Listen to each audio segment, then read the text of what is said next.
We will guide you through how to make AutoCAD dark mode. Quick disclaimer, skipping a single step will affect your final result, so you need to follow this step-by-step guide carefully. If this guide helpful, don't forget to like and subscribe. First, don't forget to comment if you still need our help or want to ask something, and we will reach you as soon as possible.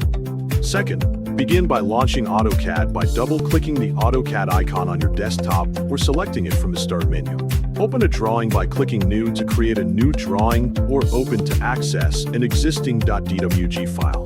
Click the Application menu in the upper left corner of the AutoCAD window and select Options from the menu.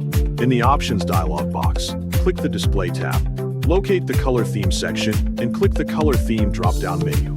Select Dark from the available theme options. Review the preview to confirm that the interface changes to the dark theme. Click Apply to save the new color theme. Then click OK to close the Options dialog box.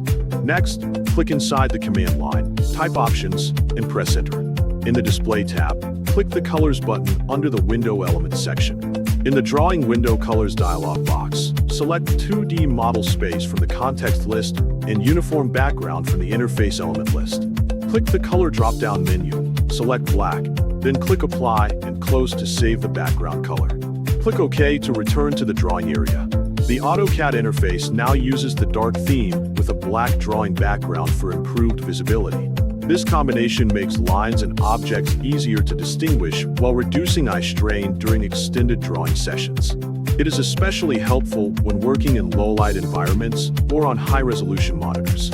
If you want to change the appearance again later, repeat these steps and choose another theme or background color that better matches your personal preference and working style. Your updated display settings are saved automatically and will remain active each time you open AutoCAD until you decide to change them again.